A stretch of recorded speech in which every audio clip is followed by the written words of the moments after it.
안녕하십니까. 이번 수요 세미나 상악동 거상술 전 상악동 평가에 대한 강의를 맡게 된 경북대학교 구강아감면외과 교실의 김진욱입니다. 이 강의는 주로 상악동 거상술의 기본이 되는 레터럴 어프로치를 시행한다는 가정하에 상악동의 기본적인 기능과 해부와 CT를 통한 상태 파악, 상악동 수술 전 감별해야 하는 질환 몇 가지에 대해서 알아보도록 하겠습니다. 요즘에는 상악동 거상을 위해 레터럴 어프로치를 하는 경우는 많이 줄었습니다만 어려운 케이스나 합병증 케이스에는 이 방법을 사용하게 됩니다. 꼭 상악동 거상술이 아니더라도 치과 의사로서 상악동에 대해 좀 더 친숙하게 된다면 앞으로의 진료에 조금이라도 더 도움이 될 거라고 기대합니다. 상악동의 기능은 보시는 것처럼 코를 중심으로 한 부비동 중의 하나로서 상악골에 빈 공간을 제공하여 두개골 중량을 줄여주고 점액을 유리하고 분비물을 코로 내보내는 역할을 합니다. 또한 구조적으로 귀와 입과 연결되어 압력의 차이를 줄여주고 목소리에 울림을 부여하는 역할도 하고 있습니다.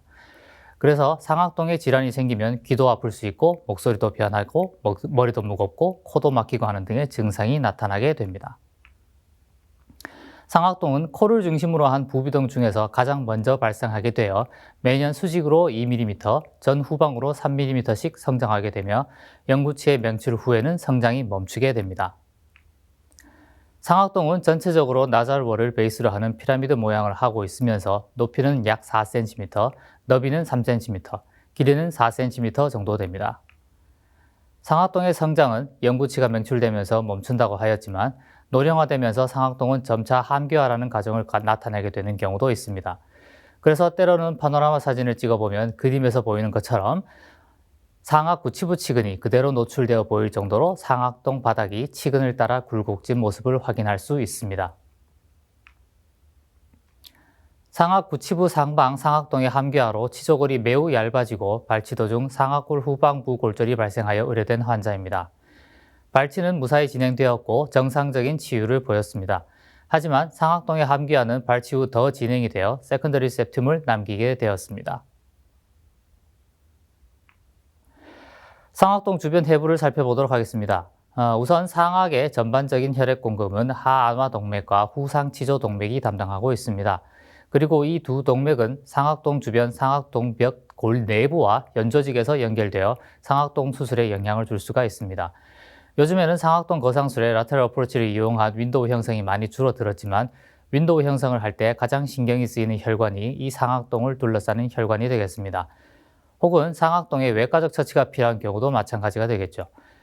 특히 상악동 골 내 동맥은 치조정에서 약 16mm 정도 떨어져 있어 윈도우를 형성할 때 이 높이를 고려해서 골 삭제 레벨을 설정하는 것이 좋겠습니다. 골내 동맥 주변 골 삭제를 시행할 때 로터리 기구보다는 초음파 기구를 사용하면 비교적 안전하게 주변 골 삭제를 시행하여 분리를 할 수가 있습니다. 이렇게 되면 직접 눈으로 보면서 혈관을 피해 점막 박리를 시행할 수가 있겠습니다. 혈관에 손상이 발생해서 출혈이 있는 경우라도 지혈 겸자로 출혈 부위를 본과 함께 잡아주면 골 조직이 압착되면서 지혈을 할 수 있으며 점막에 손상이 가지 않도록 조심스럽게 전기 지혈 기구 등을 사용해서 지혈을 할 수도 있겠습니다. 이 골내 동맥은 CT상에 보이지 않더라도 항상 있으며 나이가 들수록 굵어지는 경향이 있다고 하며 상악 제1대구치 위치에서 가장 낮게 위치합니다. CT를 찍어보면 사진처럼 상악동 벽이 중간에 끊어진 것처럼 보이거나 명확하게 라운드한 캐널을 확인할 수 있습니다. 좌측에 보이는 CT는 59세 환자의 골내 동맥이고 우측은 79세 환자의 골내 동맥입니다. 좀 더 명확하고 굵어진 것을 볼 수가 있습니다. 모든 CT에서 관찰되는 것은 아닙니다만 CT상에 보이지 않거나 1mm 이하의 혈관은 수술에 큰 영향을 주지 않는다고 합니다. 다음은 상악동의 구조물 중에서 가장 중요한 역할 중 하나를 담당하고 있는 상악동구, 오스티움에 대해서 알아보겠습니다. 오스티움은 상악동에서 비강의 중비갑계로 연결되는 오프닝입니다. 상악동저의 가장 낮은 곳에서 평균 28.5mm 떨어져 있으며 길이는 7에서 11mm, 너비는 2에서 6mm 정도입니다. 상악동의 정상적 기능은 이 상악동구가 항상 열려 있어야 유지가 됩니다. 이 말은 상악동구가 막힌 상악동은 제 기능을 하지 못해 여러 증상을 일으키게 된다는 말입니다. 그래서 가급적 상악동 거상술을 할 때 그래프트 머티리얼을 15mm 이상 오버필링하지 않기를 추천하고 있습니다. 이 슬라이드는 상악동의 코로나 섹션을 보여주는 그림과 사진입니다. 상악동구가 상악동 상방에 위치하고 있으며 깔때기 모양의 통로를 통해 비관과 연결된 것을 볼 수가 있습니다. 정상적인 상악동구는 CT에서 보이는 것처럼 점막 비우 없이 클리어하게 연결이 확인됩니다. 상악동구의 폐쇄 여부는 CTA 코로나 섹션에서 잘 관찰되기 때문에 상악동 처치를 위한 CBCT를 촬영할 때는 가능하면 코로나 뷰를 재건하여 확인하는 것이 좋겠습니다. 상악동구와 함께 상악동 기능에 중요한 역할을 하는 상악동 점막은 슈나이데리안 멤브레인이라고 합니다. 상악동 점막은 1mm가 채 되지 않는 두께를 가지고 있으며 선모를 가지고 점액을 분비할 수 있는 기능을 가진 호흡성 상피세포입니다. 점액을 분비하여 면역 기능을 가지고 선모로 분비물과 이물질을 상악동구로 이동시켜 비강으로 배출하는 역할을 하고 있습니다. 분비되는 점액의 양은 놀랍게도 하루에 2리터 정도라고 합니다. 만약 상악동 점막이 제 기능을 하지 못하고 상악동구가 폐쇄되었다면 상악동 내부의 압력이 굉장히 증가하게 되고 이는 매우 심한 통증을 유발하게 됩니다. 상악동 수술을 하기 전 주로 CBCT를 찍는 경우가 많습니다. CT상에 상악동 점막이 2mm 이상 비우되어 보이면 병리적인 소견을 가진 것으로 판단할 수가 있습니다. 상악동 점막의 병리적 소견은 여러 형태로 관찰되는데 플랫하게 전체적으로 두꺼워져 보이는 경우, 반구 모양 혹은 순상 모양으로 보이는 경우도 있습니다. 점액낭처럼 상악동 전체를 꽉 채우는 비율을 보이는 경우도 있고 이런 소견이 혼재되어 나타나는 경우도 있습니다. 저희가 상악동 점막 거상을 아무리 비침습적으로 시행한다 하더라도 점막이 상악동 벽과 떨어지는 것 자체가 외상을 주는 행위이기 때문에 이때부터 상악동 점막의 염증성 비우가 발생하게 되고 이는 상악동염을 발생시킬 수 있습니다. 거상을 더 많이 할수록 염증 반응은 더 커지겠죠. 상악동염은 상악동 수술 후 나타나는 가장 흔한 합병증이고 많게는 27%까지 보고되고 있습니다. 상악동 거상술에 의한 상악동 점막의 위치 이동과 상악동 점막 비우가 가져올 수 있는 가장 큰 문제는 상악동 수술로 상악동의 배출 기능이 막힐 수 있다는 것입니다. 상악동 점막이 들어올려지는 외상으로 인해 정상적인 선모 기능이 방해받고 점액 성분 변화로 인해 면역 기능이 떨어지고 여기에다 점막이 찢어지기까지 한다면 점막 염증은 더 심해질 것이고 이로 인해 상악동 점막은 비후되고 정상 기능을 잃게 됩니다. 상악동 점막과 골막이 수술에 의해 스웰링이 발생하고 필요 이상으로 과하게 들어올리게 되는 경우나 그래프트 머티리얼이 찢어진 점막을 통해 빠져나가 상악동구를 막게 되면 상악동구가 폐쇄되어 상악동의 항상성이 깨지게 되어 급성 상악동염이 발생하게 되며 감염으로 이어져 상악동 수술은 실패하게 됩니다. 이어서 상악동 거상술을 안전하게 시행하기 위해서는 환자의 히스토리를 잘 파악하는 것이 중요합니다. 환자가 코로 숨쉬기가 힘들다든가 눈꺼풀이 부어 보인다든가 하는 증상이 있다면 상악동염이 있을 수 있다는 근거가 됩니다. 상악동염 혹은 상악동 점막 비우는 파노라마상에서도 볼 수 있는 경우가 있지만 환자가 특정 증상을 가지고 있는 경우는 반드시 CT를 찍어보는 것이 좋겠습니다. 이 표는 환자의 증상과 연관된 CT 소견과 진단을 나타내고 있습니다. 환자가 코막힘, 두통, 콧물이 뒤로 넘어가는 등의 증상과 CT의 전반적인 상악동 점막의 비우가 보인다면 만성 상악동염이라고 진단할 수 있겠습니다. 증상이 없는 경우도 많습니다만 중안면부 압박감이 느껴지거나 통증이 있으면서 CT상 돔 쉐입의 음영이 관찰되면 낭성병소를 의심할 수 있습니다. 만성 상악동염의 증상을 보이면서 CT상 오스티움 부위나 인펀디블룸이 매우 좁아져 있거나 폐쇄되어 보인다면 상악동구 협착을 확인할 수 있습니다. 이런 이상 소견이 있다면 정상적인 상악동 기능이 잘 되지 않고 있는 상태이거나 수술 후 상악동 감염 등의 합병증이 나타날 가능성이 높은 상태라고 판단할 수 있을 것입니다. 여러 상악동 이상 중에서 낭성병소에 대해서 알아보도록 하겠습니다. 상악동에 발생하는 낭성병소는 저희가 학교에서 배운 것처럼 기본적으로 치성, 비치성으로 나눌 수 있습니다. 치성병소는 일단 치아 연관 병소이기 때문에 원인이 되는 치아가 있어 감별이 용이합니다. 하지만 비치성인 경우 발견하지 못하거나 확인되더라도 감별이 필요할 수가 있어 문제가 되는 경우가 간혹 있습니다. 비치성 상악동 낭성병소는 크게 점액종, 수루낭, 점액저류낭, 위낭 등이 있습니다. 위낭과 점액저류는 모양과 성질이 비슷한 부분이 있어 같이 설명하도록 하겠습니다. 두 질환 모두 특별한 이상 증상이 없으면 특별한 치료가 필요치 않은 병소입니다. 하지만 상악동 점막 거상이 필요한 경우나 선처치를 해야 할지에 대해서는 아직 말이 많은 병소가 되겠습니다. 흔히 MRC, 뮤코잘 리텐션 시스트라고 하는 점액저류 낭은 모양은 돔 모양, 타원형 모양으로 나타나고 크기는 다양합니다. 점액저류낭은 점액저류낭 같은 병소는 상악동 거상수로 상악동굴을 막을 가능성도 있어 주의를 요합니다. MRC는 파노라마상 선명하게 관찰되기도 하지만 매우 희미한 음영으로 보이는 경우도 많기 때문에 확인할 수 없는 경우도 있습니다. 파노라마상 보다는 워터스뷰에서 더 잘 확인됩니다. 물론 CT상에는 명확하게 나타나게 됩니다. 아래 사진은 측방 접근을 통해 상악동 거상을 시행하면서 MRC 내부에 점액을 흡입하여 크기를 줄인 다음 상악동 거상을 시행한 케이스입니다.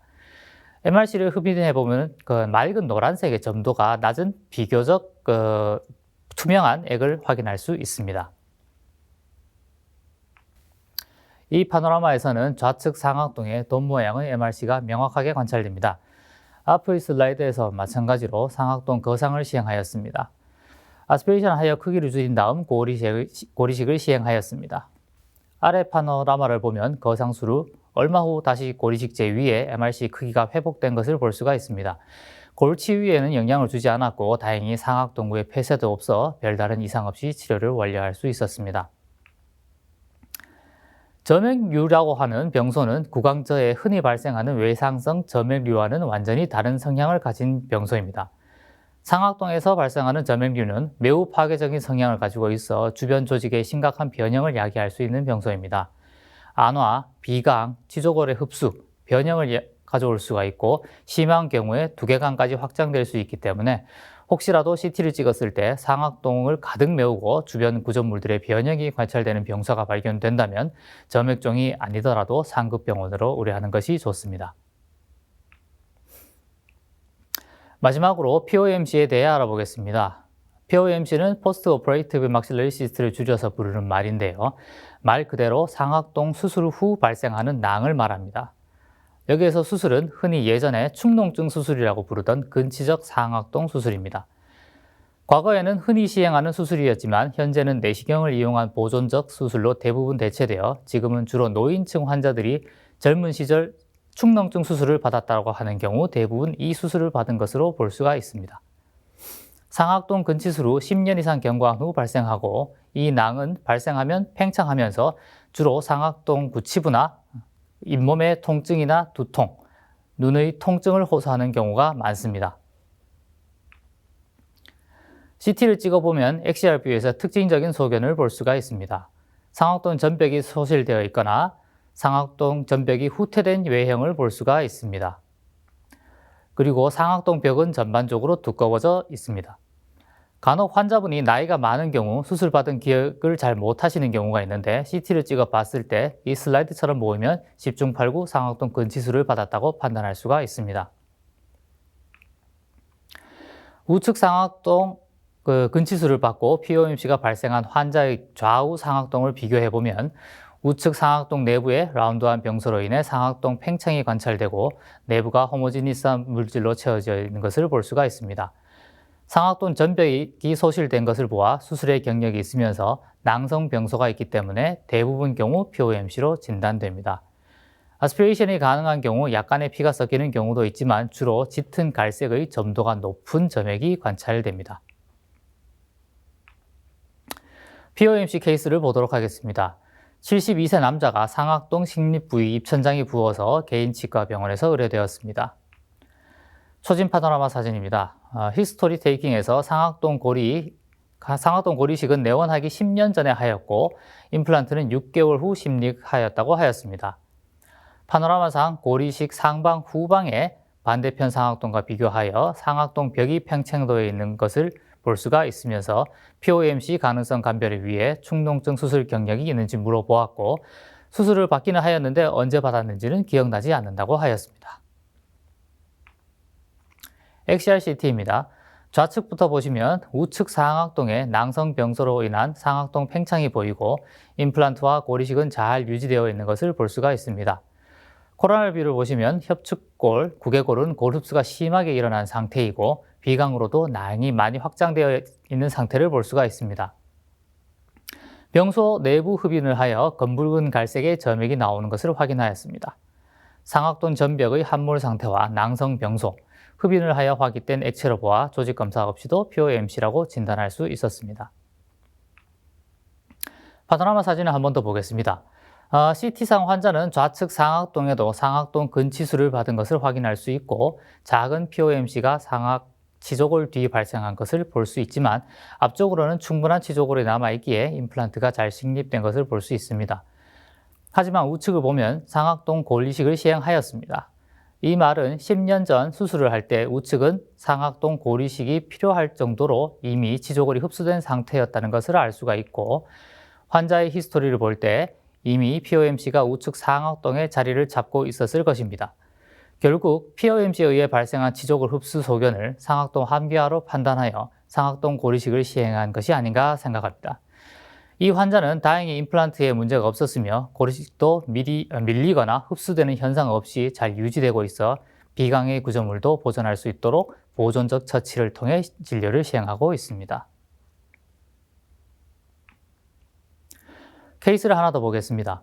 55세 남자가 임플란트 시행한 좌측 어금니 부위부터 앞니까지 우리한 통증이 발생하여 내원하였습니다. 방사선 사진상 좌측 임플란트 식립되어 있었고 상방에 방사선 투과상이 관찰됩니다. 히스토리상 환자는 내원 6년 전 상악동 거상술을 동반한 임플란트 식립을 시행하였다 합니다. 축농증 수술은 30년 전 받았다고 하였습니다. CT상 양측 상악동 근치수를 받은 흔적을 볼 수 있었고 좌측 상악동 치조골과 상악동 부위에 호모지니어스한 음영이 관찰됩니다. 정상적인 상악동이라면 검은색을 보여야 합니다. 거기다 코로날 뷰에 보시면 좌측 상악동이 얇은 골판으로 상하가 분리된 것을 확인할 수가 있습니다. 상악동 거상술을 시행하였다고 하였으나 코로날 뷰상 임플란트 주변, 픽스처 주변의 골 이식제는 확인할 수 없었습니다. 환자의 히스토리 CT를 통해 POMC로 진단할 수 있었습니다. 측방 접근을 통해 병소를 노출시키고 낭벽을 모두 제거하였습니다. 임플란트 픽처 주변은 철저하게 소파해 주어 낭벽 잔사가 남지 않도록 합니다. 수료 1년 반, 5년 경과한 파노라마 CT 사진입니다. 특별한 골 이식은 하지 않았지만 골 치유가 잘 되고 있습니다.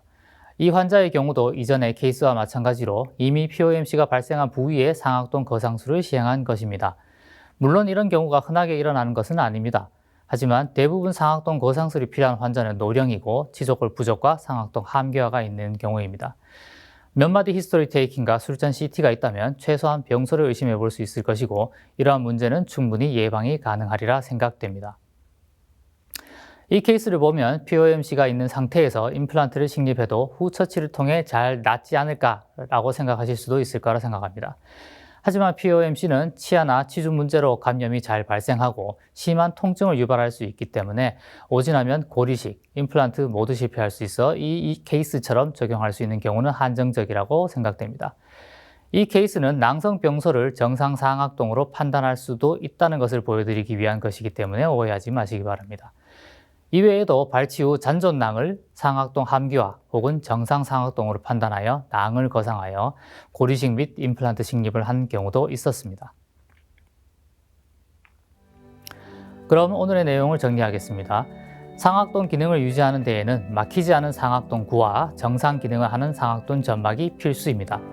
그래서 모든 수술은 가능한 외과적 손상을 줄이는 방향으로 진행하는 것이 바람직하며 상악동 거상 높이는 점막 비후와 상악동 구의 높이를 고려하여 무리하게 올리는 일이 없어야 하겠습니다.